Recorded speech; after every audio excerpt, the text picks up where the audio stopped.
Hello बच्चों, आशा करती हूँ आप सभी जो हैं अपने घरों पर स्वस्थ होंगे। कल जो है हमने अपनी ज्योग्राफी की क्लास में जो हमारा चैप्टर 7 है तृतीयक और चतुर्थक क्रियाकलाप, उसके जो हैं हमने 1 to 6 क्वेश्चन कर लिए थे। आज हम करेंगे 7th क्वेश्चन। हमारा 7th क्वेश्चन है, पर्यटन सेवा से क्या अभिप्राय है? पर्यटन किन किन कारकों द्वारा प्रभावित होता है? विश्व में पर्यटन आकर्षण के मुख्य कारक कौन कौन से हैं? जब मैंने आपको चैप्टर करवाया था मैंने आपको बताया भी था, पर्यटन का मतलब होता है घूमना फिरना। मनुष्य अपने मनोरंजन के लिए जो है एक स्थान से दूसरे स्थान पर घूमने फिरने के लिए जाता है, और कोई ऐतिहासिक इमारतों को पसंद करता है, किसी को पानी वाली जगह पसंद होती है, किसी को पहाड़ पसंद होते हैं, किसी को रेगिस्तान, किसी को हरियाली। तो जिस बंदे की जिस काम में रुचि होती है वो उसी स्थान पर घूमना फिरना जो है पसंद करते हैं। मनोरंजन एवं प्रमोद के लिए की गई यात्रा को क्या कहते हैं? पर्यटन कहते हैं। मतलब अपना मनोरंजन करने के लिए, अपने आनंद के लिए जो यात्रा करते हैं उसे पर्यटन कहते हैं। पर्यटन का क्षेत्र जो है तेजी से उन्नति कर रहा है। कुल पंजीकृत रोजगार, कुल राजस्व की दृष्टि से यह विश्व का अकेला सबसे बड़ा तृतीयक क्रियाकलाप बन गया है। मतलब इससे राज्य जो हमारे कहीं भी हम घूमने फिरने जाते हैं, वहाँ जाकर जो हम पैसा खर्च करते हैं तो उस पैसे से उस राज्य को, उस देश को जो है काफ़ी लाभ प्राप्त होता है। पर्यटकों को आवास, भोजन, परिवहन, मनोरंजन तथा विशेष दुकानों जैसे सेवा उपलब्ध कराने के लिए अनेक लोगों को रोज़गार मिलता है। अब हम कहीं घूमने जाते हैं तो हम बाहर जाकर खाना भी खाते हैं, होटल में भी कमरा बुक करवाते हैं, घूमने फिरने के लिए टैक्सी अरेंज करते हैं, और इन सब से जो है वहाँ जो लोग रह रहे होते हैं उन्हें रोज़गार मिल जाता है। पर्यटक के विकास से आधारभूत आर्थिक ढांचा भी सुदृढ़ होता है। पर्यटन जो है अवसंरचना उद्योग, फुटकर व्यापार और शिल्प उद्योग का पोषण करते हैं। अब पर्यटन के प्रकार क्या हैं? कुछ प्रदेशों में पर्यटन ऋतु के अनुसार होता है, क्योंकि अवकाश की अवधि जब हमारी छुट्टियां हो जाती हैं उसी के अनुसार मौसम देखते हुए जो है हम पर्यटन करते हैं, हम उन्हीं स्थानों पर घूमना फिरना पसंद करते हैं। अब पर्यटन को प्रभावित करने वाले कारक कौन कौन से हैं? पहला है मांग। छुट्टियों की सबसे ज़्यादा पर्यटन की मांग कब बढ़ती है? जब छुट्टियां हो जाती हैं। लोग अपने छुट्टियों का आनंद लेने के लिए, समय का सदुपयोग करने के लिए जो है एक स्थान से दूसरे स्थान पर जाते हैं। उस समय जो है उनके पास फुर्सत के पल होते हैं, विश्राम करने का उनके पास सही अवसर होता है। दूसरा है परिवहन। परिवहन सुविधाओं में सुधार के साथ साथ पर्यटन क्षेत्र को भी लाभ हुआ है। जैसे जैसे परिवहन का विकास हुआ है, लोगों का एक स्थान से दूसरे स्थान पर जाना आसान हो गया है। कम समय में जो है वो ज़्यादा स्थानों पर घूम फिर सकते हैं। वातावरण और जलवायु, ये कारक भी जो है पर्यटन को प्रभावित करते हैं। ठंडे प्रदेशों के अधिकांश लोग जो है धूप का आनंद लेने के लिए गर्म प्रदेशों में जाते हैं, और गर्म प्रदेशों के लोग जो है गर्मी से परेशान होकर जो है ठंडे स्थानों पर जाना पसंद करते हैं। पर्यटन के आकर्षण के कारक कि हमें क्या क्या वस्तुएं आकर्षित करती हैं घूमने फिरने के लिए?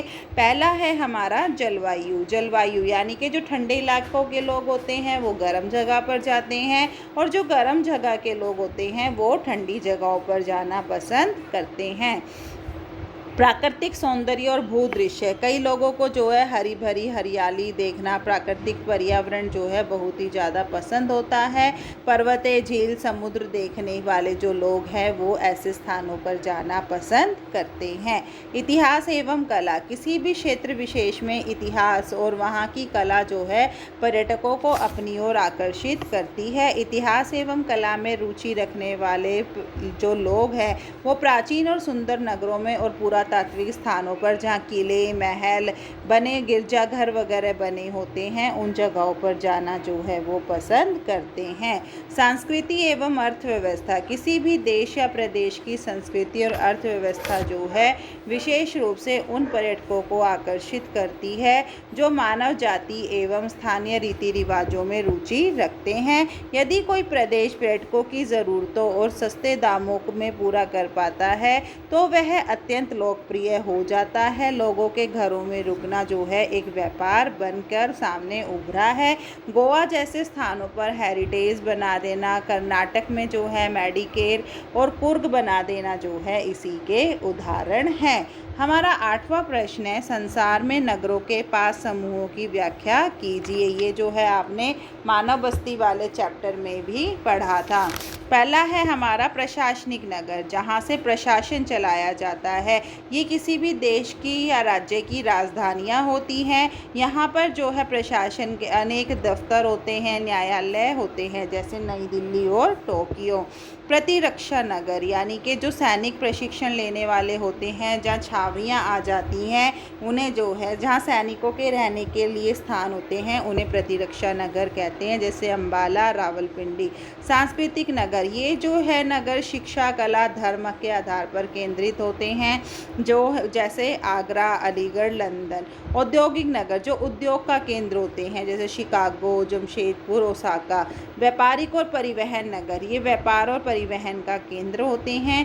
ये प्राय जो है बंदरगाहों के रूप में जाने जाते हैं, जहाँ से हम व्यापार करते हैं, जहाँ से हम घूमना फिरना शुरू कर देते हैं।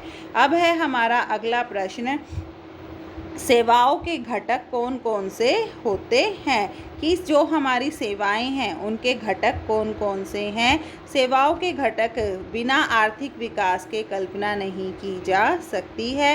राष्ट्र निर्माण में इनकी अदृश्य भूमिका, मतलब ये किसी को जो है प्रत्यक्ष रूप से दिखाई नहीं देते हैं। सेवाएं किसी भी प्रकार की हो सकती है। पहली है वाणिज्यिक सेवाएं, यानी कि व्यापार से, जैसे विज्ञापन, कानूनी सेवाएं, जनसंपर्क और वित्त, बीमा, वाणिज्यिक, आवासीय, ये सब जो है हमारी वाणिज्यिक सेवाएं हैं।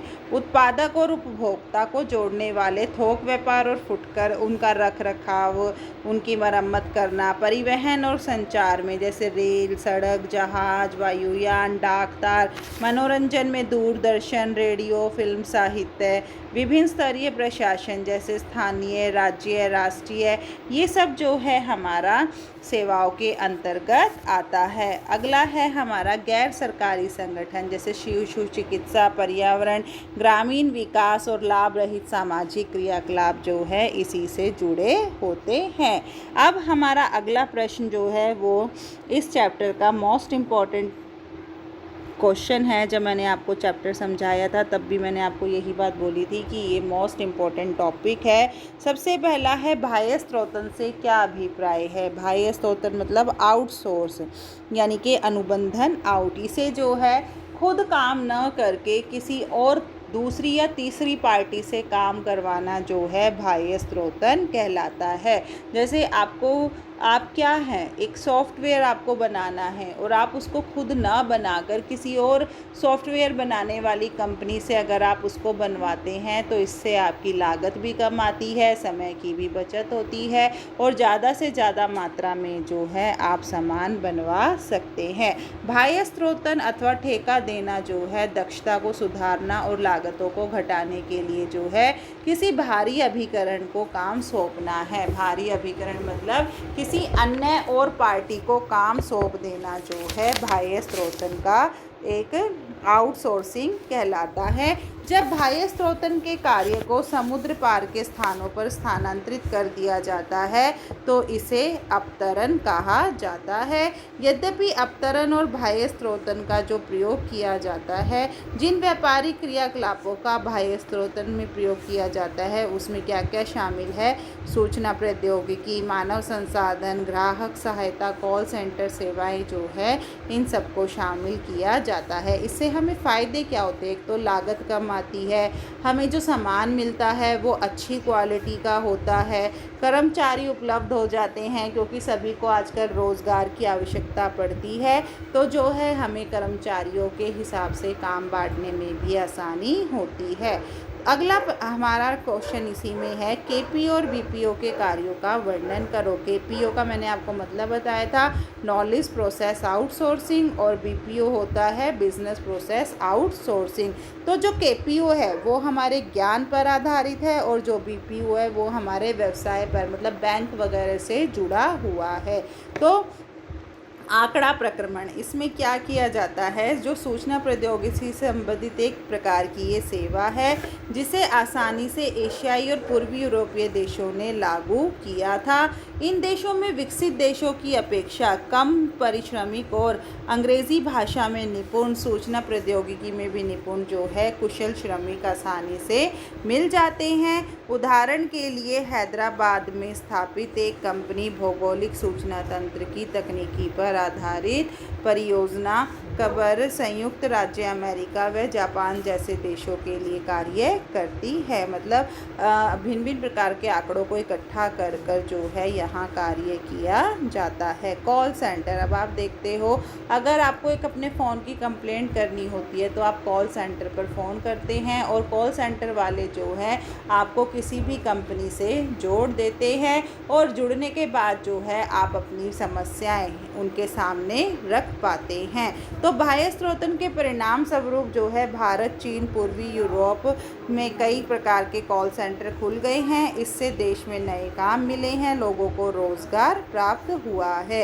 नवीन प्रवृत्तियाँ, इसके अंतर्गत क्या आता है? चतुर्थ सेवाओं को जो है नवीन प्रवृत्तियों के ज्ञान प्रक्रमण और बाह्य स्रोतन में जो है होम शेयरिंग जो कि एक विकल्प है, केपीओ बीपीओ से जो है वो बहुत अलग है। इसका मुख्य कारण क्या है? कुशल श्रमिकों का होना है। इससे कुशल श्रमिक जो हैं अपने ज्ञान के आधार पर जो है उद्योगों को, व्यवसायों को काफ़ी लाभ पहुंचाते हैं और अपनी बौद्धिक संपदा और बैंकिंग सेक्टर के अंतर्गत वो आते हैं।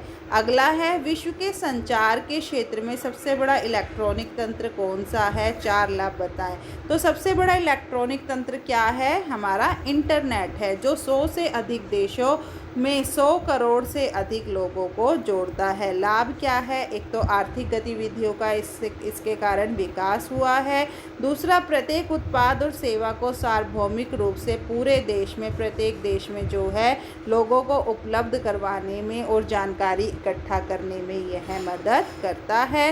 व्यवसायों को भीड़ भाड़ वाले शहरी केंद्रों या दफ्तरों से दूर ले जाने में मदद करता है। इसके सामने जो संपर्क बिना किसी के घर जाए, अपने घर बैठकर ही जो है लोगों से संपर्क स्थापित करता है, जिसके कारण हम अपने व्यवसाय को भी आगे बढ़ा पाते हैं। अगला है हमारा तृतीय क्रियाकलापों का वर्गीकरण करो। तृतीय क्रियाकलाप बुद्धि और कुशलता से जुड़ी हुई एक प्रकार की सेवा है जिसका उत्पादन जो है अमूर्त होता है, यानी कि अमूर्त का मतलब यह किसी को प्रत्यक्ष रूप में दिखाई नहीं देता है। इन सभी प्रकार की सेवाओं को जो है क्रियात्मक प्रशिक्षण की ज़रूरत होती है, यानी कि जो लोग इन तृतीय क्रियाओं से जुड़े होते हैं उन्हें अपने काम में जो है निपुण होना, एक विशेष प्रकार के प्रशिक्षण की सीखने की आवश्यकता होती है। इनमें उत्पादन और विनिमय दोनों को शामिल किया जाता है। इसमें परोक्ष रूप से जो लोग काम करते हैं उन्हें उसके बदले वेतन दिया जाता है और इन सेवाओं के बिना जो है विनिर्माण नहीं हो सकता है। इसके अंतर्गत क्या क्या शामिल है? व्यापार और वाणिज्य, उत्पादित वस्तुओं को खरीदने और बेचने को जो है व्यापार कहा जाता है। थोक व्यापार और फुटकर व्यापार जो है इसी के अंतर्गत शामिल होते हैं। फुटकर व्यापार में क्या होता है? यह व्यापार की वह सेवा है जो सीधे उपभोक्ताओं तक बेची जाती है और थोक व्यापार में जो है फुटकर भंडारों द्वारा न होकर सौदागरों और बड़े बड़े व्यापारियों द्वारा होता है। परिवहन सेवाओं में क्या होता है, इसमें व्यक्ति कच्चे माल को और विनिर्मित माल को यानी कि तैयार माल को एक स्थान से दूसरे स्थान पर लेकर जाता है। संचार सेवाओं में क्या होता है, लोगों से हमें संदेश मिलता है, हम अपने ऑर्डर भी ले सकते हैं, अपनी बातचीत करके जो है दूसरों तक अपने बातों को पहुंचा भी पाते हैं। सेवाओं में जो है इसमें वित्त, बीमा, बैंकिंग, ये सारी सेवाएं भी जो है तृतीय क्षेत्र के अंतर्गत शामिल किया गया है। तो आज हमारे जो है लॉन्ग क्वेश्चंस कंप्लीट हो गए हैं।